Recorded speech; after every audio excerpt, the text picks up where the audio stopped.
Well, the weekend is so chaotic as always when it comes to watching pro wrestling. So today we're going to be doing four reviews from three promotions.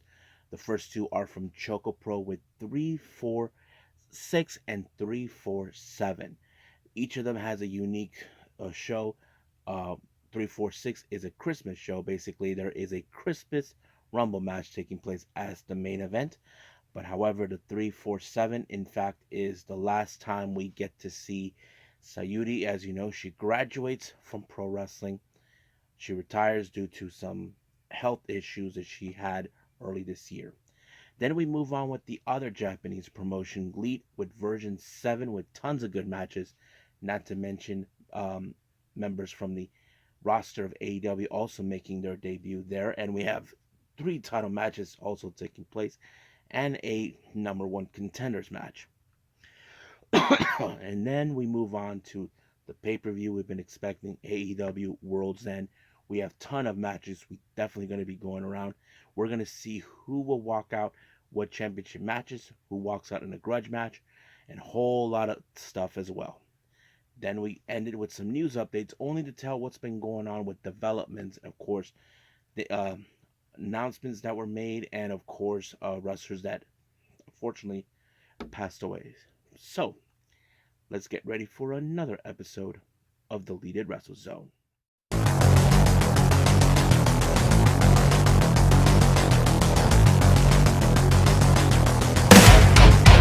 Are you ready? Get up, get up! Get up, get up! Get up, get up! Get up, get up! Get up, get up!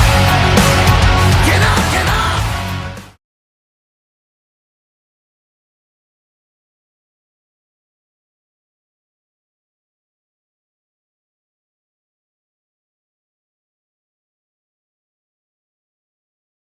Everybody to the Deleted Wrestle Zone, all things that is pro wrestling with AEW, NXT, New Japan Pro Wrestling, Impact Wrestling, the National Wrestling Alliance, various promotions, wrestlers, matches, and championships. I am your host, J Rod here. So, if you are new to the channel, welcome. This is a channel where we do a lot of pro wrestling reviews from various promotions, not only from here in the United States, but also in Japan, Mexico, Canada, Europe, the UK, anywhere in the world where pro wrestling is not as big, but it continues to grow. We also do discussion videos, talk about various topics such as the wrestlers themselves, promotions, factions, storylines, whatever we get our hands on. We also do more news updates. If I'm unable to put it on this episode, I'll put it on a separate video by itself and plenty other cool stuff as well. So if you like what you see, please subscribe to us or click on that subscribe button. You'll be getting a lot of daily reviews and other cool stuff on this channel.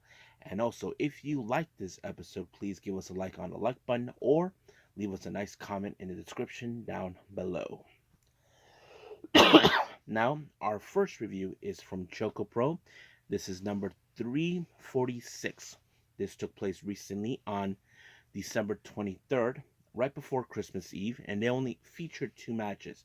The first one is a tag match with the Masahiro Takanashi and Shonchiru taking on the Best Bros. Now, this also has a very interesting implication. If Masa and Shonchiru were able to succeed the pin, of course, the Best Bros, since they are the current Asian Dream Tag Team Champions, it would have been more sensible. But this match did not last long until it reached it up to its time limit, which was 15 minutes long. However, even though the Best Bros did not win, but it felt like there was some satisfaction with Masahiro Takanashi and Shonchiru. I'm sure they, deep down, they must feel that they were so close, but maybe the Best Bros have met their match. Who knows? But we'll see. Now, our next match, we have the Christmas Rumble match. We have wrestlers, even the Best Bros, Masa, who else? Sayaka, Sebastian the White, the Italian wrestler who made an appearance not too long ago, dressed up as Santa. We had various others people, but I think the biggest surprise is who won. and I did not expect it. I'm sure none of you probably would have expected. If you haven't seen it, I'll tell you anyway. Mia Yatsuba, and she did that by taking out Emi Sakura, who is the current Super Asia champion. Now, the interesting part, she called her shot. She asked for a title shot for the Super Asia Championship. Now, this is huge because, as you know, she has been with the company for almost a year and a half, and she hasn't had any championship matches since then. However, this is a not a bold move, but an interesting move for her to do. But however, she was nowhere near yet to be in that situation, but she was the one who wanted it. I know many of us who believe that Mei Sugar should have been competing for that belt. It never did, but it is what it is. Um, but we'll see what happens. Now for our Jonkin tournament, as you know, Emi Sakura decided to put herself in the first round against Miyatsuba to make up for losing to Miyatsuba, but however, that did not do any good for her at all. But I can tell you this, that Miyatsuba made it all the way to the finals, but she did not win. She lost to Sebastian DeWhite, who we haven't seen for quite some time. But it was a lot of fun. I have to say, it was a really fun show. But I enjoyed it. So I think that's pretty much it for this one with 347. Let's do 340. No, 346. Let's do 347 right now.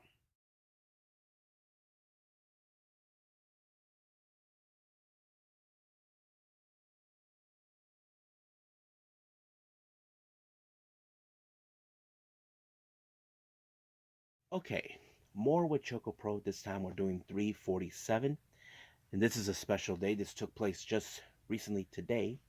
And this one, in fact, since we are in December 30th and we're one day away from New Year's Eve, um, is the graduation day of Sayuri, and we'll get to that at the end of this review.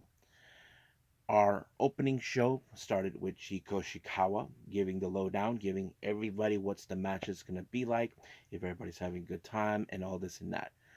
Now, our first match, we have Sayaka teaming up with Hagane Shino taking on the Best Bros.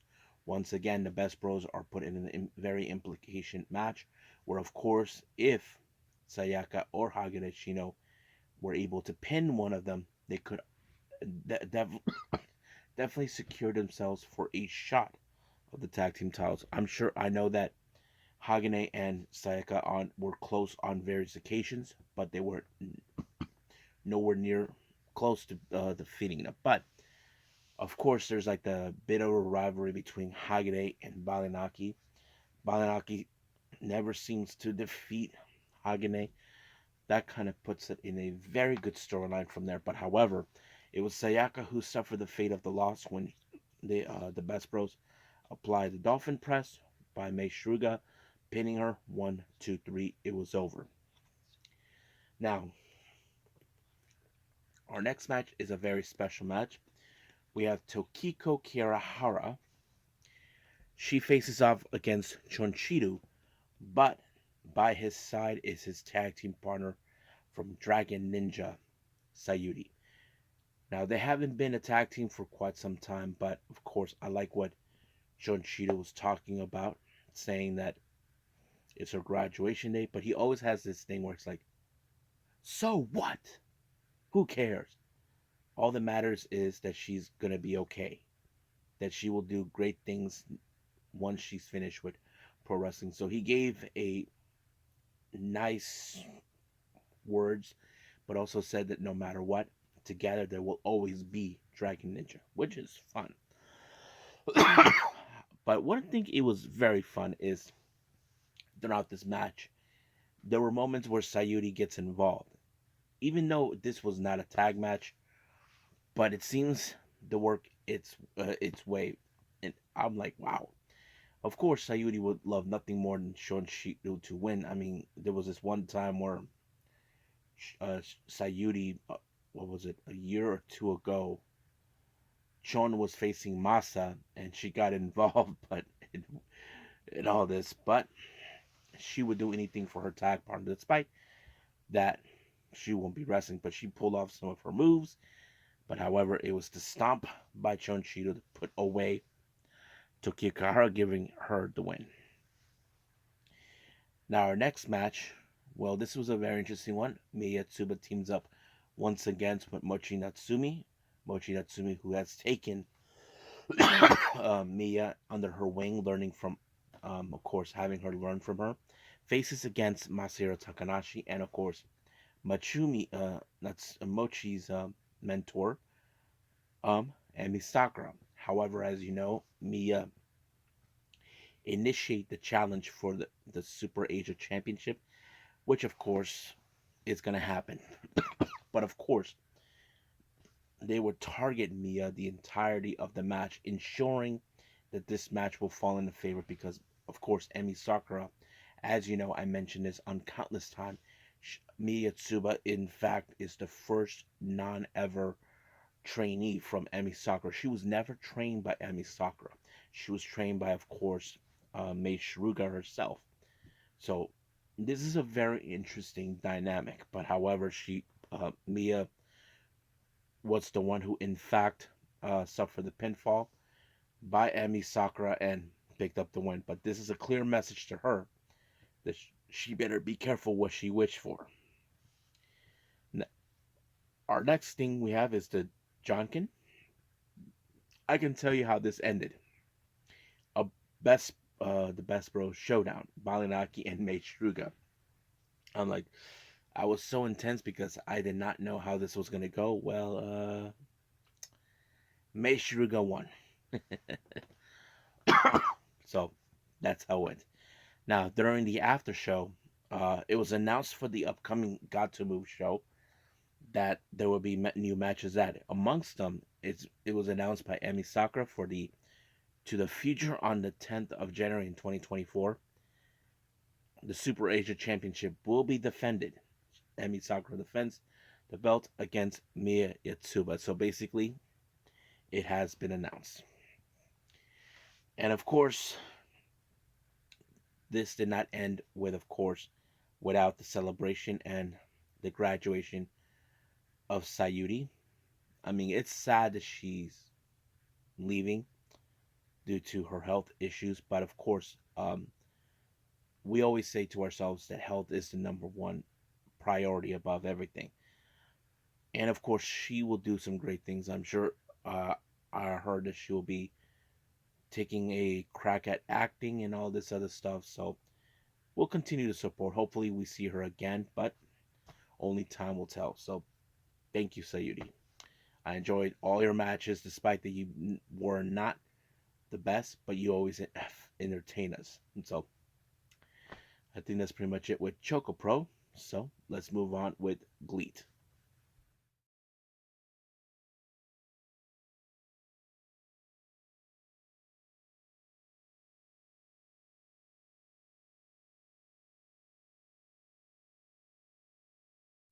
Okay, GLEAT with version 7. This one took place just recently as well on the 30th of December at the Tokyo Dome City Hall. So, this is one of the bigger shows to close out 2023, so we got tons of matches to go through.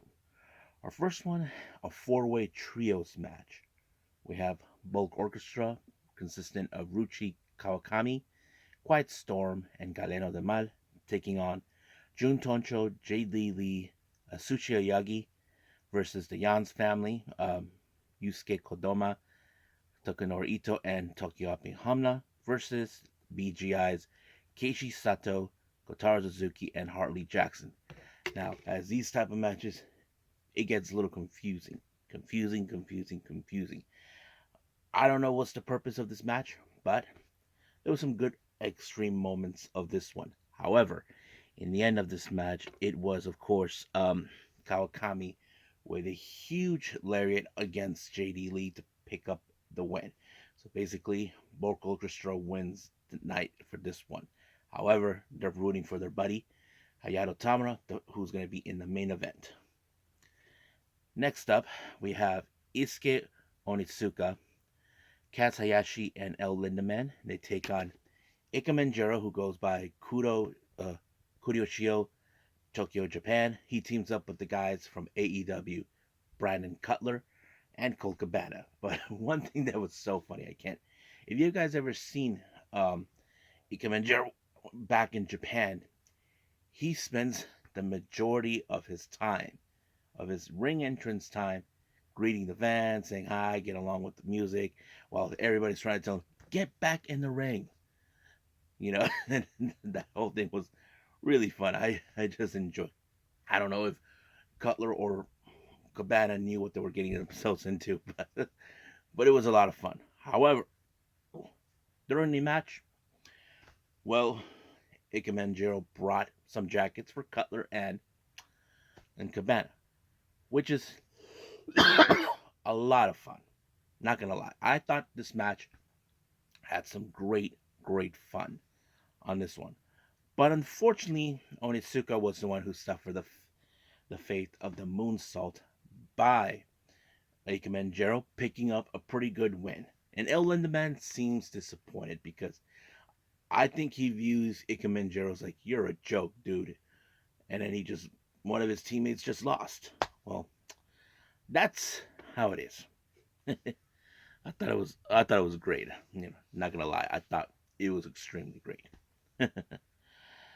Now, our next match, we have the Yoshis taking stage. We have AOI and Unagi Sayaka team up for quite some time, taking on the reunition of Yukari Hosokawa and Michiko. Now, as you know, in the past, we have seen Unagi and Michiko go back to fast. As you know, Unagi always saying that Michiko has failed to elevate the Yoshi wrestlers, and I think maybe Michiko has realized it herself because she lost against AOI the previous time, and now it's like becoming a little interesting. But however, it was Michiko who finally got the pin on Unagi, giving herself the win.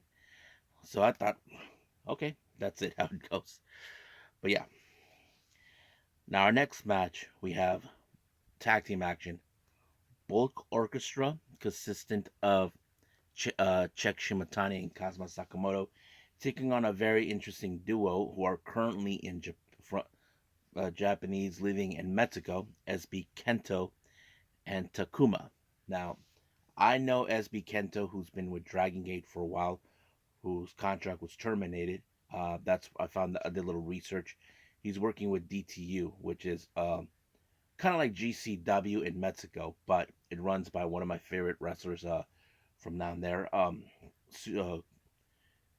Uh, what's his name?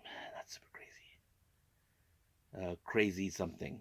Yeah, but I thought it was very interesting because, as you know, SB Kento and Takuma, ever since they made their return to Japan, they've been making themselves more recognizable. But however, it was SB Kento with a what was it, a 630 to put away Czech was it Czech? Yeah, on Czech Shimatani to give for the good win. Now our next match is a UWF rules match. Now this is not just a typical wrestling match; it also has a bit of the like martial arts type of aspect, kickboxing. We have Tetsuya Izushi, who has been more involved in this um, particular style, taking on a veteran, Ricky Atik, Altaki, I think is his name. I have to say, I thought for a second watching this, I thought Izushi was going to get a good win for this one. But however, this guy is a veteran. He knocked him out completely, just winning the match. I thought that was very interesting. I mean, Izushi, I have to say, he has stepped up a lot, doing something different. Not only in like as a wrestler, but someone involved in the UWF rules match. But yeah. Now our next match is another UWF rules match, but however is in a tag team. We have the Inaba sister, Azusa Inaba, and her big sister, Tomoka. They take on the combined forces of former AEW Women's Champion Hikaru Shida and Maya Fukuda. I think this was a very interesting match because Fukuda, as you know, she is a karate expert, just like the Inaba sisters. But however, she's teaming with a much experienced wrestler. I'm not sure if Shida has had how do I say um experience in UWF rules match. That's the thing I'm still not 100% sure. But I do know it was a pretty interesting matchup. But unfortunately, Azusa was the one who suffered the fate by the stretch muffler by Hikaru Shida, giving her and Maya the win. And of course, during a post match comment, Shida and Fukuda actually mentioned they would like to take another crack at the Inaba sisters, but instead they want a straight up pro wrestling match. Now, Fukuda has not been in a straight up match that much, but I'm sure she's getting her training done since I haven't seen her for quite some time. But we'll see where that leads. Now, this is the Lidet UWF title. We have Minoru Tanaka taking on the champion Fujita Hayato. Now, Fujita Hayato has been very impressive as a champion as as recently, but I was like not too sure how this was gonna go. But however, this match ended by ref's decision. So basically, what's his, Hayato had Tanaka in a headlock, but it was over right from there. Basically, there was no response from Tanaka, and of course, ref made the choice to stop it.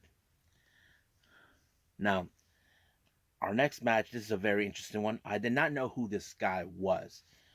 Um, Takehito Yamamura versus Kaito Ishida. Now, I am familiarized with Ishida. He was in Dragon Gate for quite a while, but turns out that Yamamura, he used to be in Dragon Gate too, but he retired a few years back. I don't know exactly what was exactly the storyline, but it seems like maybe Shida had some resentment towards him for retiring. I don't know, but it was strange that of course that Yamamura came back, but it turns out that before he left, he was part of Strong Hearts, which is Shima's group. So basically, when he came back, Ishida's been trying to get a one-on-one match, and that's exactly what happened. But unfortunately, Ishida got the better of him by applying the German suplex, and it was over right from there.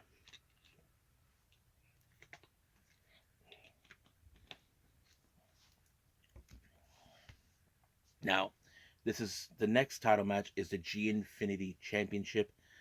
Yuya Suzumu and Soma Watanabe taking on the Saito brothers, Jun and Ri. Now, Jun and Ri has been very dominant, holding on to these titles against anybody that stood the way. But many of I think many of the GLEAT fans, especially members of the roster, were hoping that these two could bring these titles back. But unfortunately, you cannot unmatch the strength of both the Saito brothers. It was, of course, first a chokeslam by Jun onto Soma Watanabe, and then later a diving uh, pre- uh body body press by Ri that put away Soma Watanabe to retain the titles. Now our next match is the main event, the G-Rex title. Uh, Hayato Tama representing the Bulk Orchestra taking on T-Hawk of Strong Hearts. Now we know that Hayato Tamara has challenged this belt before, no success so far, but this could be his lucky break. I have to say this is where I think Tamara put T-Hawk to his limit, but it took one big lariat to take out T-Hawk. 1, 2, 3, new champion, just like that. So the year ended with Tamara finally becoming the G-Rex champion, but we'll see how 2024 will be for him. And I believe right now, uh, what's it? Tamara is in fact the fourth G-Rex champion. The first one was El Lindemann, then it was Kaito Ishida, then T-Hawk, and now Tamara. So yes, so that's how they end the year. But right now, let's move on to our final review: AEW World's End.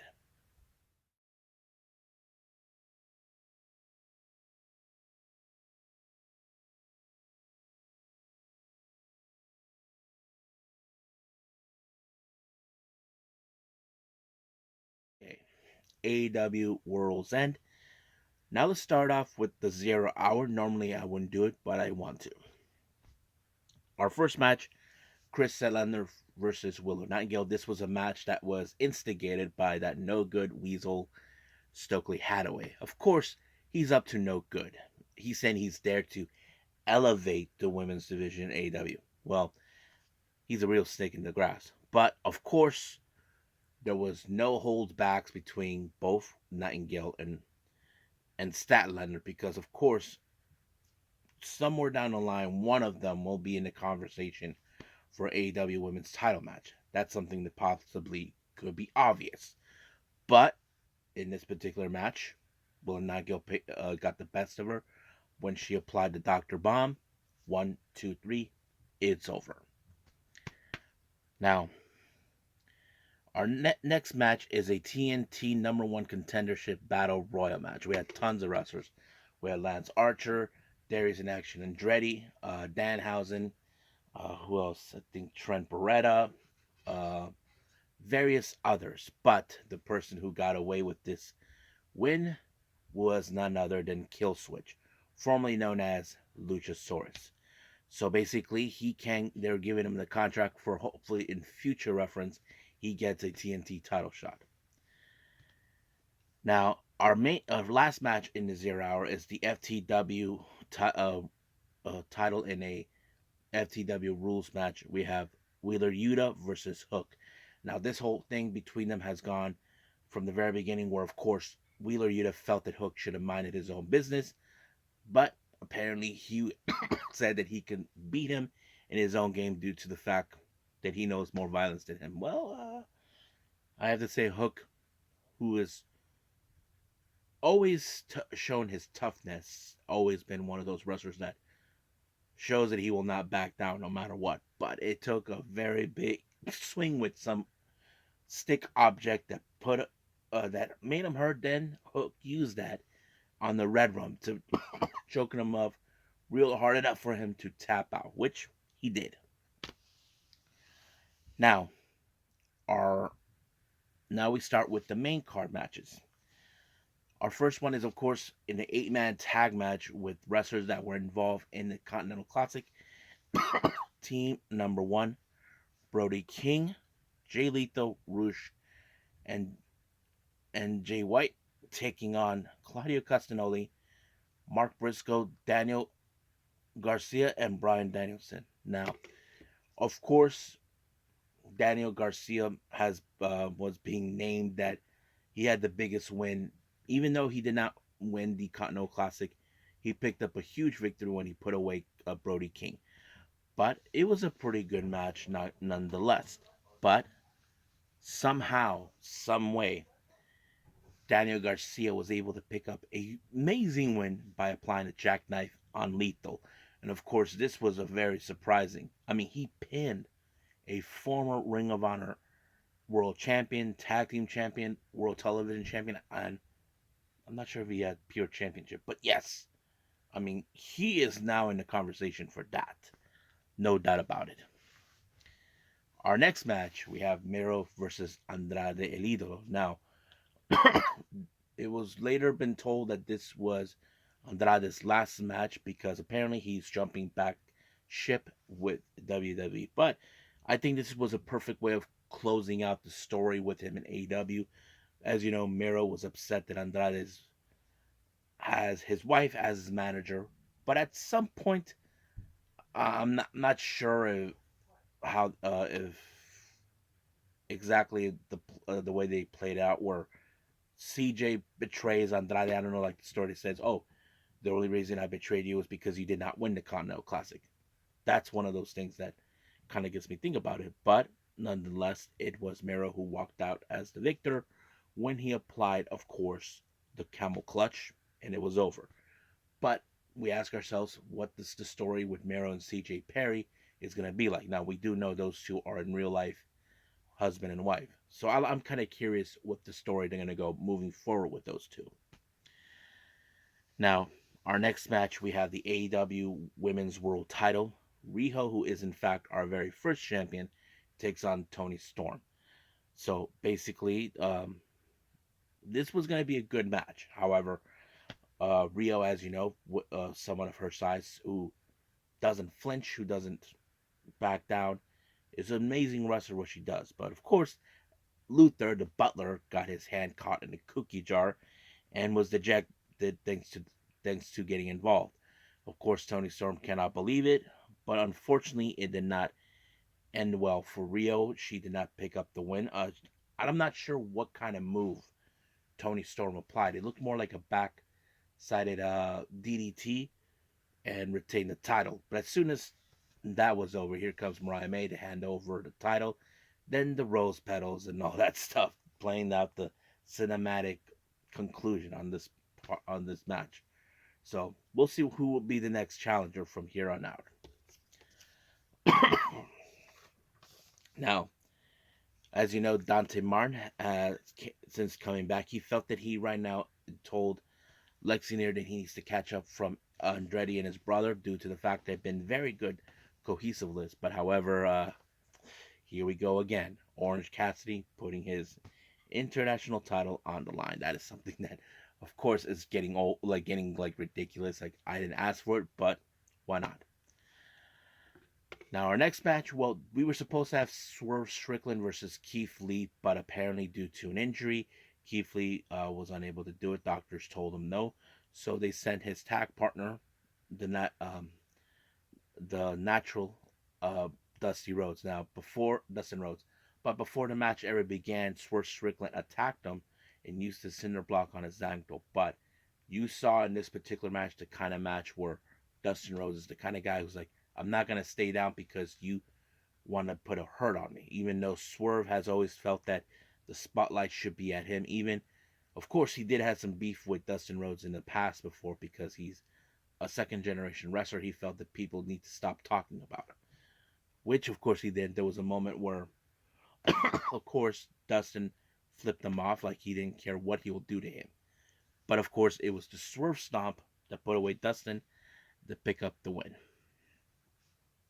Now, a very interesting 8-man tag match. We have Les Sex Gods, Sammy Guevara and Chris Jericho teaming up with Darby Allin and Sting.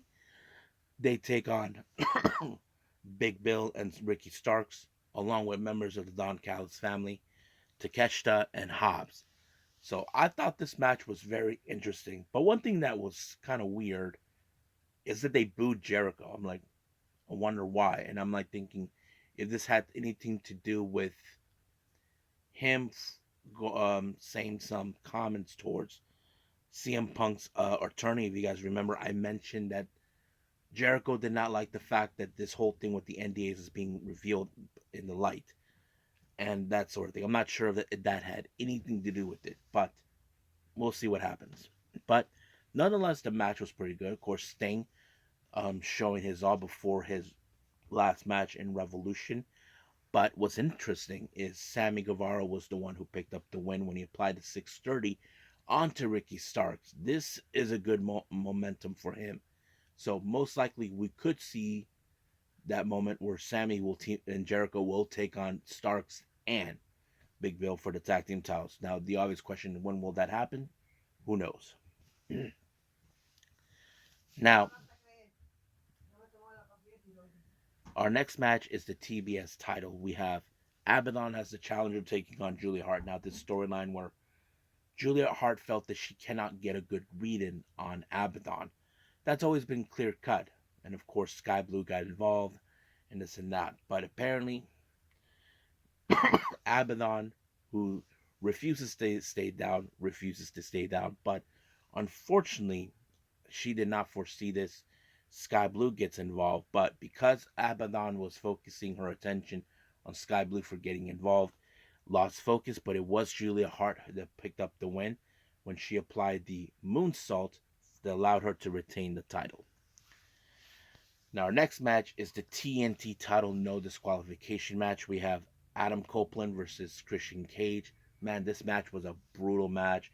I mean, Copeland wasn't planning to put a whole lot of hurt on him. Nick Wayne, I don't know what he was thinking. He brought in a vial of liquid flammable, and of course, Adam Copeland used it, but he put it on the table lit it on fire, and Nick Wayne got himself on fire. Well, you don't see him on fire, but I think they must have botched it because he didn't get enough of the burn. But the one thing that was very insane was, of course, Adam Copeland applying the kill switch on Christian Cage to win the title. Now he did not expected this, but the post match, Luchasaurus showed up, or should I say, kill switch, then took him out. Now he was going to cash in his contract, but god dang, Christian Cage once again manipulated his kill switch to give him the contract so he can challenge for the TNT title. Then he speared Copeland and all this. But I think maybe at some point we could see kill switch, like Adam Copeland said. Sooner or later, kill switch will betray Christian Cage and all this. So we'll see what happens from here on out. Now our next match is the Continental Classic Finals, Eddie Kingston versus Jon Moxley. I have to say this was a pretty good match to watch because, as you know, Eddie Kingston, who has knowledgeable of the 1990s All Japan success that happened back then, wow, it was pretty great. But there was no holdbacks between both Moxley and um, Kingston. But however, you see Bryan Danielson, who was doing the commentary, he is what was rooting for Jon Moxley to win to bring this Continental Classic home to the VCC. But in the end, it was Eddie Kingston with the back fist that put away Moxley to become the first ever modern day Triple Crown champion. So this was a crowning achievement, and of course, it became like a reality for Eddie Kingston. I mean, Kingston has been one of those wrestlers that never got the recognition he deserved. Now he does. So we'll see what happens in the future for him. I'm sure we're all going to be rooting for him. Now our main event is the AEW World Title, Samoa Joe versus MJF. I don't know where here comes Adam Cole to give some support to his buddy, his best friend MJF. So you know that Joe was going to put a lot of hurt on MJF. He already did that this past Wednesday. But however, it was a chokehold that put away MJF, allowing for Samoa Joe to become the brand new AEW World Champion. However, we saw the Devil's Henchmen showed up, attack both Adam Cole and MJF, and all of a sudden the lights turned off. You see Adam Cole sitting down, and that's when the question was answered. However, many people were already had that theory. It was Adam Cole all along. And it turns out the henchmen were the Kingdom, Strong, and Warlord. So everybody knew all along. So basically, Adam Cole attacked MJF. So they put him down completely. So that's how the conclusion of the Devil ends. Do you think that's how it should end? I think yes so. I mean, I think there's certain people that felt that this should have ended a while ago, but there was a key information that someone posted. If you remember during All In, there was a moment where Adam Cole was in the locker room with MJF. Behind him is the devil mask. That's how it could have happened. So I'm sure Adam Cole will reveal how this whole thing came about. So we'll see. I think that's pretty much it with all our reviews. I think it's time for some news updates.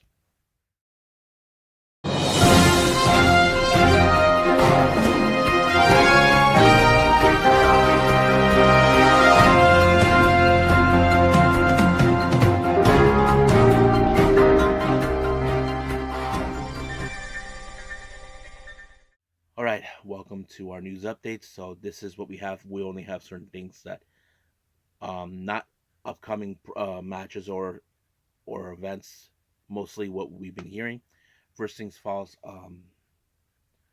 Two wrestlers have been announced that they have passed away. Mad Kurt. I've seen him a few times in Rev Pro.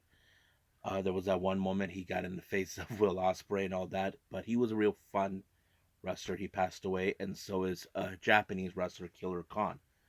Now, Killer Khan, I have seen him before. I discovered this guy was part of a movie back in the 90s called Three Ninjas Kickback. This was supposed to be the second film, but it was later revealed the third. Killer Khan played this henchman, um, like a bodyguard or something, with the villain named Koga, named Ishikawa. So that's really him. Have you ever seen that movie, Ishikawa? Killer Khan was the one who played that character. But I heard that he had a ruptured artery that causes his death, and this was revealed by Dave Meltzer himself. So yes, so rest in peace, guys. Now, I did talk about AEW mostly a lot at the end, but however, I did stated that Andrade will be returning to WWE. Now, there was speculation that he could be that one wrestler that will be making his way back on WWE Raw. The reason behind that is AEW doesn't do those non-compete clauses because it's ridiculous. However, the reasons behind his departure is that there was a major disagreement with him and AEW. Now, those details are not actually out. Don't know what it is. I'm sure that somewhere down the line we will find out what was the major disagreement. So we'll see. Now, as you know, I did review GLEAT. One of the Yoshi wrestlers, Yukari Hosokawa, has announced her retirement at the backstage area. Now, this was a very interesting thing to hear. I did not expect this from her, but she said that she's retiring because, as you know, she's going to school at the moment. She's going to college. She is studying to aim to become a teacher. So I say, good for her. I'm sure that hopefully one day if she ever makes her return to wrestling, I'm sure many people will be so happy to hear that. So we'll see about that. They haven't announced when the retirement ceremony will take place, but I'm sure we're all going to be there when it happens. Now, Dave Meltzer reported this about Giulia. Now, as you know, Giulia has been her she's been on the radar of WWE for some time now. It was later revealed that her contract with both Stardom and New Japan expires in March of 2024. Dave Meltzer reports that uh, highly likely she will be heading her way to WWE. I'm sure many W fans will love to have her there if or just straight up Julia fans would just love to see her there. So we'll see what she said. Now, we do know that WWE has been in contact with her about the tryout. She hasn't said anything about that. That's something unclear. But the obvious question is, will she accept the offer to go to WWE? Well, we'll see. Now, as you know, recently I reported that Hiroshi Tanahashi has been named president for uh, New Japan Pro Wrestling. This one was um, announced by the new president of Bushi Road Fight. Apparently, there's been now the reasons why Tanahashi's been named president. The reason is apparently Takami Ohbari. There's been some heat going on around him, resulting him going heated with various people. So it's still unclear who are, but one of the names have been now mentioned, Okada. So apparently, say, okay.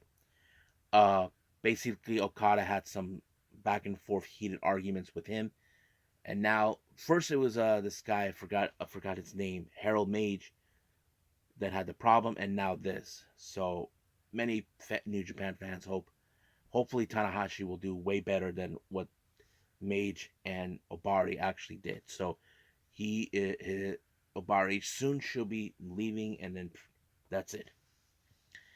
Now, as I mentioned, retirement matches. Apparently, we have this one where Yuki Mashiro, if you guys know, a few months late last year, Yuki Mashiro was one of the amazing wrestlers from Ice Ribbon. She just recently showed up in an Ice Ribbon show, announced her return to pro wrestling. This was something very surprising. I mean, the last thing I heard that she was, how to say, she was going to retire and be a medical doctor or something like that. But her return, this is something interesting.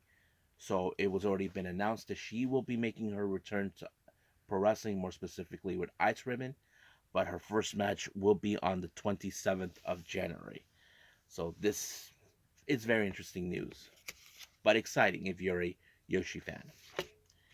Now, let's talk about the Tokyo Sports Report. Speaking of retirement, recently, as you know, the time difference in Japan and here in the States is different. All Japan had their recent event. One of their top talent, Yoshitatsu, has announced his retirement. So, not a lot of details have been said when it's going to happen, but I'm sure his final matches will be in the process before it finally becomes to an end. And then finally, what's his name?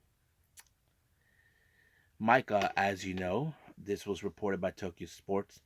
She revealed that she is now aiming for both the New Japan Strong and the IWGP Women's title. So I don't know if they're gonna have her hold both those titles at the same time. But right now she has to deal with one person, and that is Julia. So somewhere down the line we will see that rivalry between Julia. But I did mention that sooner or later Micah has to make a choice either to leave the EDM or whatever the storyline's gonna be. Now, finally, this was reported by Tokyo Yoshi Pro. Unfortunately, free Wi-Fi consistent of Nao Kakuta and Hikari Noah have announced that they will be relinquished the titles, their tag team titles, due to the fact that Hikari Noah, due to poor health condition, she's unable to defend the titles, her title this coming January 4th and the 6th. Of course, now Kakuta's disappointed how things went down. I mean, these two have worked their butts off to get to where they're at. Right now, while now Hikari Noah is out of action, now Kakuta says she's going to try to focus a little bit on herself as a singles wrestler. We know she's been in tag team, but seeing her in singles is going to be very interesting to see. Don't know if she'll be aiming for a specific title, but her focusing as a singles competitor, this is a good thing for her to get involved. But we'll see what happens. So, yeah. So I think that's pretty much it for our news update. So let's just call it a day. Well, I hope everybody enjoys this episode. Coming up, I haven't decided what I'm gonna do, but I'm gonna try to wing it for everybody. So we'll see how things will progress from here on out since we're almost closing the year. So we'll see. But for right now, I'll see you guys in the next DWZ time. Same DWZ channel. I must bid all of you adieu. So goodbye. And have a nice day.